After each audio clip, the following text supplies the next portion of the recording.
So it seems that we've basically got the launch of a new Warhammer 40k faction, with Inquisition being able to be fielded as their own army. There's 4 different detachments coming, a new miniature for Coteaz, some other new Imperial agents, and 3 new Battleforce box sets coming out, though the news might be kind of mixed for the Deathwatch, which looks like they're going to be heavily reinterpreted.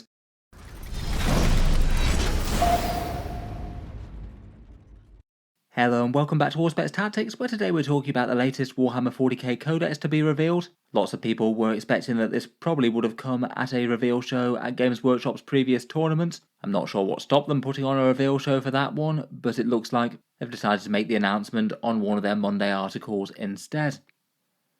Things have certainly been a little bit quiet on the Warhammer 40k news front for a while. There's still no actual Codex roadmap for what comes beyond the Imperial Agents release, but given the announcement of this one, I'd guess it's probably going to be coming out sometime less than 2 months, could be genuinely very soon, or could be a fair while to wait yet. This one really was quite a beefy reveal article with a ton of stuff to talk about. The new codex in itself is kind of a radical one, a rule set to be able to field the Inquisition as an army in 4 different ways, plus the option to use them as allies, and bring in a bunch of new interesting things such as inquisitorial chimeras, some other general agents type things like Ministorum Priest, and the ability to use some allies rules to field some Battle Sisters and Grey Knight Terminators, all coming together in an interesting mix.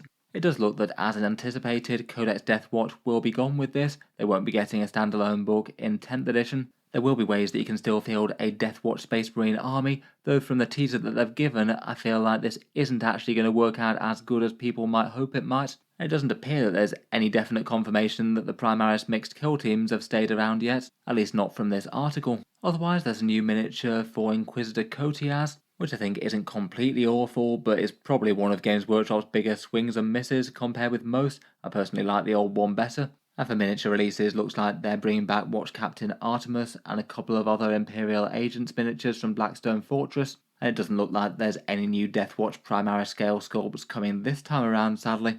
Otherwise for this one, there's not one but 3 new Battleforce box sets, one for each of the different Ordos. So far they've not mentioned a Combat Patrol box set for Imperial Agents, but I'd guess that there probably will be one, and it's just not been announced yet. They often don't showcase that front and centre when they do the faction launches this time round. Overall, there's really quite a lot to talk about, so let's jump through that one by one.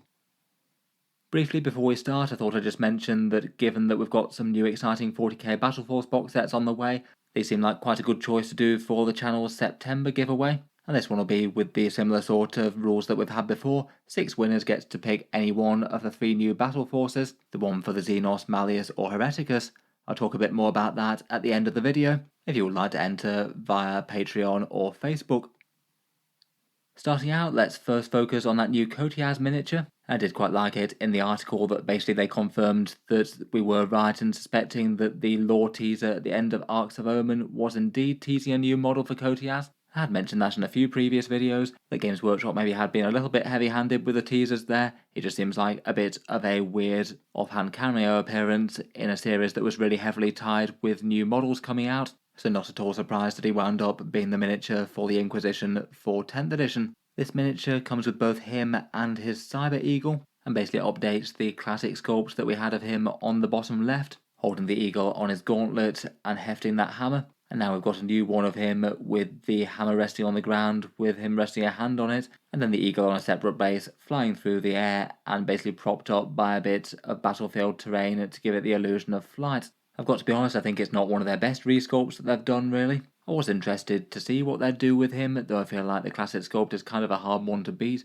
quite a nice pose, and I was sort of expecting them to stick fairly closely to that, though I feel like they've just made some really questionable decisions with him. The big bulky armour does make him look a bit chunky there. I'm not sure it's the best face sculpt that they've ever done. I feel like their choice of resting his hand on the demon hammer isn't the most exciting of poses. I think it would have just been far more interesting to have him hefting the hammer aloft, ready to smite some demons or heretics no doubt. I wonder if it might be possible to convert him as such. The Cyber Eagle I think does look really quite cool, fun to see it in flight, though I think Games Workshop's flying base stem makes the thing look a little bit awkward really. Often their sort of tactical debris sort of thing might work better on some miniatures than others. It almost looks like the eagle's crashed into a bit of terrain or something. Looks like initial reaction hasn't been particularly happy towards this one. I don't think it's one that I'll be rushing to pick up myself. I've already got the previous model and might try and update the base. Will be interesting to see what sort of rules that Cyber Eagle grants though. Interesting that it's on its own base, whether it's just going to be a token to try and mark an enemy unit or something, or whether it's going to be its own miniature with its own profile. In any case, looks like it'll be first available in the Ordo Malleus Battleforce box set that they've got, and then an individual release to follow up after that. Otherwise, looks like we've got another 3 miniature releases as well. 2 miniatures coming back from the Blackstone Fortress sculpts in the Navigator and the Thaddeus the Purifier, who's now going to be sold as a standard Minister and Priest sculpt. Kind of makes sense while the Battle Sisters one was able to field one with that loadout now. So I guess you have the choice between him and the one with the Zealot's Vindictor. Again, both of these look like they're initially coming back in the Battleforce box sets, then I'd guess they'll be released individually after that. They also confirmed that Deathwatch Watch Captain Artemis is returning to the range. He was range rotated a good while back. I think people just suspecting that he wasn't a miniature that sold a whole load, despite being really quite a new recent plastic sculpt from Games Workshop compared with many of other things in the range with all their fine cast stuff. Certainly nice enough for Deathwatch. It's not like they've got many unique miniatures, so having lost one wasn't the best for them. Kind of a shame that we didn't actually get any new Deathwatch miniatures in this reveal though. Next up, let's take a look at Codex Imperial Agents, the book itself. This one's going to be a more interesting and complicated codex than a few of them, given that there's 2 main ways that you can field armies in it. You can either field entire Inquisition armies completely in their own right, as you can with most of the other codexes. 4 detachments on offer for this one for each Ordo, so Xenos, Hereticus and Malleus, and a Fleet Imperialis one, which is sort of the more general purpose, applies to everything kind of detachment, and represents an inquisitorial force with backing of the Imperial fleets. There's no mention of the Deathwatch Black Spear task force, so there's a good chance that that's just completely going away in terms of rules in game, again which might not be the best for Deathwatch players. Otherwise there's the option to field the Imperial agents as allies to add to any other Imperial army out there. They're already fairly free to add into a bunch of Imperial forces if it made sense to. Certain armies like Imperial Knights definitely made good use of them. If anything, it looks like the options are expanding from that, being able to add into other forces alongside dedicated transports and now some other requisitioned units as well, so being able to soup in some Grey Knight Terminators or some Battle Sisters. Kind of interesting to be able to deploy those as just generic picks for every single Imperium army now, even if they'll be in a more limited role and don't get their great supporting rules from Codex Deathwatch. As an aside, they did say that Grey Knights aren't going to be folded into this book, unlike the Deathwatch, which seem like they are going to be. They confirmed that they will have a completely independent codex coming, but it won't be until 2025. Otherwise, they've got a bunch of new units added into the book, as mentioned, plus dedicated Crusade rules for Imperial agents as well. Nice to get some proper support for them there. For the units in the book, they haven't really confirmed any removals, as they often don't tend to put that front and centre. I certainly expect anything that was plastic and the Imperial Agents range to remain. They mention most of those units by name, so all the Assassins, all the Rogue Traders, their Voidsmen, Breachers and Adeptus Arbites, they'll all be there, and then beyond that there'll be the Inquisitorial Henchmen, all the plastic Inquisitors, and maybe the only question mark is which fine-cast Inquisitorial units will remain or which will go. They've confirmed that the generic Inquisitor model, that will still be staying and is an option in the book. Perhaps beyond that, the most at-risk ones are Inquisitor Karamazov, the guy stomping around on his throne of judgment, and the Jokero Weaponsmith and the Demon Host. Hopefully they'll remain in the book, we'll be ashamed to lose them. Otherwise, for new units rolled into the book, there's the Watchmaster, the Corvus Blackstar, the Minister and Priest with both options for this Thaddeus the Purifier or the Zealot's Vindictor loadout, the Navigator, which will be interesting to see what they do, and an Inquisitorial Chimera. I think to add to the wish list, it would have been nice for them to include Tempestus Scions as some Inquisitorial Stormtroopers, but doesn't look like that's happening this time around at least. For the Deathwatch, Games Workshop sort of nebulously referred to Deathwatch kill teams, which as the same plural I'd hope would include all the ones out of Codex Deathwatch, but I feel like there is at least a bit of a danger that the Primaris ones go. I guess fingers crossed on that front. They'll be joining the retinue units apparently, so that means that you'd be able to add a Deathwatch kill team to another Imperial army, maybe having them function as the more sort of allied supporting rule as opposed to entire armies that they've maybe been known for a bit more in the past. The only datasheet preview that they gave us was a pretty small one for the Standard Inquisitor. I guess at least it confirms that there still is a Standard Inquisitor. It would be an odd choice not to have, though I was a bit apprehensive given that he doesn't have a plastic miniature right now. Doesn't look like they're bringing back that Erasmus Cartavonus Type 1, or whatever he was called, that they had as a limited edition miniature a little while back. Nothing major seems to be happening for the standard one though. He still gets the chance to farm command points with the power of the Rosette if he uses stratagem on his units, and the only confirmed change so far was an alteration to his Blessed Wardings, changing from a 5+ feel no pain against mortal wounds to a 6+ invulnerable save. I'd say if anything that might actually be a worse buffing rule. Even for units with kind of low saves, like say Imperial Guardsmen that they can lead with allies rules, a 6+ invulnerable just really isn't all that exciting, and it does mean that it's not quite as interesting for a bit of devastating wound protection on a big tough unit, though to be honest I didn't think it was the biggest and most impactful rule either way.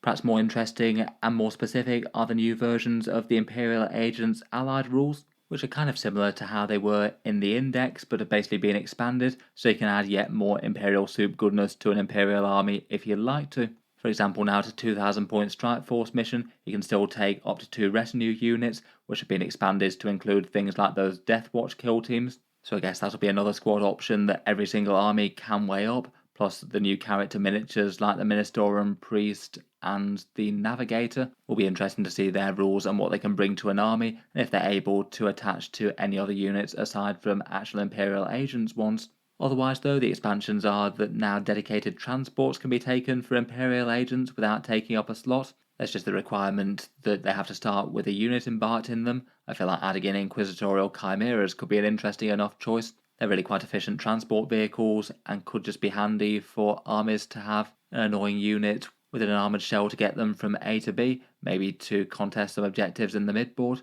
Perhaps doesn't feel like the worst nuisance unit to have for an army like Imperial Knights, perhaps. Otherwise, there's the option to add in requisitioned units, just 1 extra unit at either Incursion or Strike Force, so that would be the Sister Battle Sister squads, so the standard troops for them, or the Grey Knight Terminator squads, so you could have 1 unit of either of them at 2000 points, or up to 2 units at 3000. I feel like without their supporting rules from their own indexes and codexes, they're not going to be quite as efficient as elsewhere, but it's certainly interesting that they're an option if they should fit a specific role for your army. I guess we'll have to see a little bit of the fine print as to the rhinos and the immolators that the Battle Sisters can bring along, and whether or not by including them they get the Agent of the Imperium keyword, as if so that means that you might be able to add Battle Sisters in an immolator, just as a complete allied choice. For Deathwatch, there was a paragraph that said about how you'd be able to field them. From the article it says those with full Deathwatch Space Marine armies needn't worry. You can add the Deathwatch specific units to a Space Marine army of black-clad units like Intercessors and Terminators, melding the strong foundations and detachments of Codex Space Marines with the theme specialists from Codex Imperial Agents. Reading between the lines of that one, that implies basically using Deathwatch just as allied rules as they could add in to literally any other army, whether it's Space Marines or not. So it would essentially be taking a standard Space Marine force, using it out of one of these standard Space Marine detachments, such as the Gladius Task Force or something like that. And then I guess at Strike Force sort of games, that'd be up to 2 of your retinue squads of Deathwatch kill teams, and maybe say a Watchmaster and Captain Artemis for 2 characters. And that'd probably be the most amount of Deathwatch units that you could put in an army. From the Allied rules as they stand, I don't think you'd be able to field the Corvus Blackstar alongside a more general force of Space Marines, not unless they choose to pick up the dedicated transport tag for it, which it currently doesn't have. I guess that might make a lot of sense, and then you will be able to take those alongside as well. I feel like that would be a good move if they choose to make it. Otherwise, it looks like you'd be able to field the Ordo Xenos detachment with whatever that brings, which isn't yet revealed, but then you wouldn't be able to take any of the more standard Space Marine units. You'd just literally be locked to the Deathwatch squads that are actually in Codex Imperial Agents. Definitely the Deathwatch veterans, hopefully the other mixed kill teams, though not yet confirmed I guess. Maybe that one could be really good for fielding Deathwatch on their own, but would mean that if you've got a current Deathwatch army that's got a bunch of generic Space Marine units, you'd be locked out of using them in that. It'll be interesting to see how it finally shakes out. Hopefully they can manage to make Deathwatch to be a bit more of an interesting force to field, given that not really many people are using them for any sort of competitive games recently. I feel like balancing them is maybe going to be kind of difficult though. If literally every Imperial army can take the units, you can't really afford to make them too great. But also if they're the only units that they have to offer, they do kind of have to be quite strong. Otherwise you're just not going to have enough raw power in the army due to lack of options. Otherwise, moving on to the detachments, they basically confirmed there'll be 1 for each of the Ordos, Malleus, Hereticus and Xenos, and given that they made a big deal about the Imperialis fleet detachments being fairly general purpose, it sounds like those detachments are going to be fairly unit specific, helping out certain things in the roster but not others.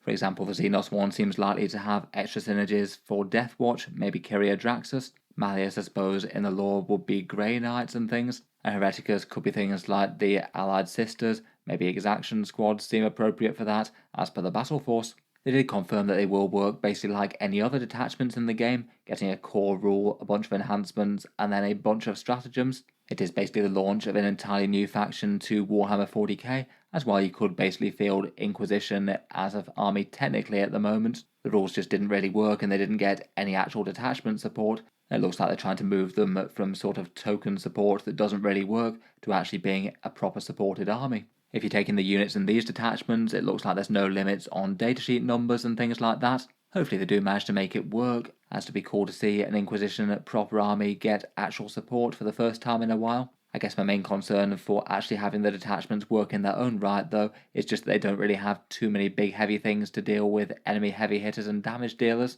Most of their units tend to be sort of skirmish style squads as opposed to massive great big heavy weapons or super elite infantry that can take down the greatest threats in 40k. So unless they give them some super powerful detachment rules, I feel like they might struggle to be a competitive army. The one detachment preview that they gave us was for the Imperialis fleet. As mentioned, this represents a force fighting with significant Imperial Navy support, and they say there's stratagems to redeploy, avoid harm, and boost their fighting in close quarters. This one aims to be the general purpose one, with very few of the things locked to any one unit. So if you just want to field a whole mix of all sorts of Imperial agents, this one might be the one to go for. The core rule for the detachment is at all costs, and this is a command phase buff where you can either focus down one enemy unit or help your army when claiming an objective. It means that you either mark one unit and all of your agents of the Imperium models get +1 to hit against that unit, almost a little bit like a different version of Space Marine Oath of Moment, or you nominate one objective marker. All your models within range of that get +1 objective control, +1 leadership, and a 5+ invulnerable save. I guess the invulnerable save isn't awful to have, though it feels like most of the retinues wouldn't get to be an outright tanky unit just by adding that in. Feels like the main draw to use that one would be the extra objective control, where you could just look at the objectives and see whether the extra objective control will actually flip the point when it gets to actually score the objective, as you'd be able to trigger that before you test whether the objectives are scored. Both seem like okay benefits, though maybe not huge. I feel like the eliminate one seems fine, I guess. Again, maybe a bit depending on whether or not the agents of the Imperium actually have heavy enough guns to take down the enemy. I suppose could be helpful for things like the Battle Sisters with multi-melters, or Grey Knight Terminators and Deathwatch kill teams. Will be interesting to see the rest in any case. Hopefully they can support some different army builds quite viably. Finally, last but not least, we've got the Battleforce box set. Games Workshop do tend to have two different price points for their latest 40k Battleforces. The ones for the Genestealer Cults and the Sisters of Battle were £135, $215, or €175. The Agent of the Imperium launch has not one but three different battle forces, one for each of the Ordos, and this one is the Ordo Xenos one. Looks like they basically have a named Inquisitor at their helm, plus a whole bunch of supporting units, and at least one squad of Inquisitorial henchmen. For the Xenos one, it's led by Kyria Draxus. She's backed up by the 6-man Inquisitorial henchman warband, that Navigator from Blackstone Fortress, a set of road traders and voidsmen at arms, and then a set of Deathwatch veterans being delivered by a Corvus Blackstar. The Ordo Malleus one has new Inquisitor Coteaz. He's backed up by not one but two sets of the Inquisitorial henchmen, it would seem. So going heavy on them, a Collector's Assassin lurking in the background there, a squad of Grey Knight Terminators, and an Inquisitorial Chimera to transport Coteaz and his henchmen. There's also the priest with the Zealot's Vindictor as well. Finally, there's the witch-hunting Ordo Hereticus. This one's led by Inquisitor Greyfax with her anti-psychic crossbow, one squad of Imperial agents, and a Ministorum priest, the one without the Zealot's Vindictor with the sort of cardinal-type hat, a Battle Sister squad, and an Immolator to get them from A to B and lay down a bit of holy firepower, and then a squad of Adeptus Arbites, bringing some justice alongside their Cyber Mastiff. As per normal with these, I'd guess the discount would normally be in the range of around about 30% or so, though we won't know exactly how much it is until the pricing's confirmed. They have varied them between a higher and a lower price point in the past. Hopefully in the future I'll get around to doing a bit of a value breakdown and looking at the sets individually and seeing which ones might in theory have a bit more points or models in compared with the others. In any case, a fair bit of news for 40k there. Let me know what your thoughts are on all the stuff. Would you be tempted to try and collect and field an Imperial Agents army? And what do you make of the structural changes to Deathwatch? Is there anyone out there who actually likes the new Inquisitor Coteaz miniature? Really looks like he's been taking a lot of flack on everywhere I've seen it discussed. And would you be tempted to pick up any of the Battleforce box sets? Speaking of which, as mentioned earlier, I thought that those Battleforces would be a good choice for the September channel giveaway, the one to come after the Knights one in August. And this will be the normal rules for the channel giveaways, 6 winners this time, and each one of those getting to choose one of these 3 Battleforces, the one that they prefer, either Ordo, Xenos, Malleus or Hereticus as we've just looked at. As ever for the channel giveaways, there's 2 equal ways to enter, both links down in the video description.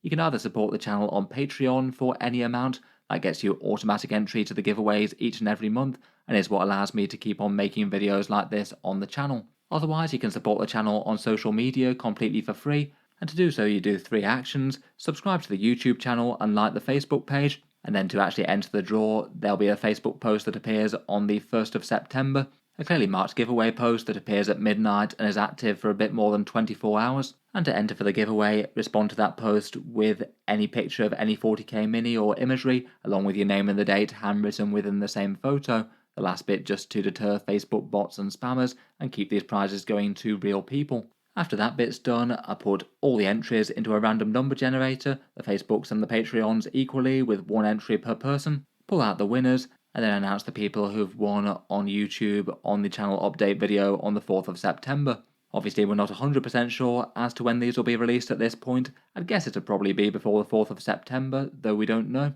If they aren't, it might just be a little bit of a delay and I'll post after I've received my orders of them. In any case, check out the links down in the video description. There's still a chance to enter for the Imperial Knight Household giveaway that'll be the August one. Or that in just the same way, either the Facebook page or the channel Patreon, and just sub the dates out for August.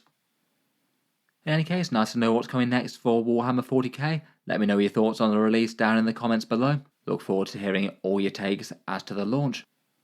If you've enjoyed the video, then feel free to subscribe to Auspex Tactics. I'll certainly keep the regular 40k videos coming. I do tend to post new ones just about every day. Finally, if you have been enjoying all the videos on the channel, I would just like to mention that Auspex Tactics does have a Patreon page as well, and you can find that linked in the video description down below.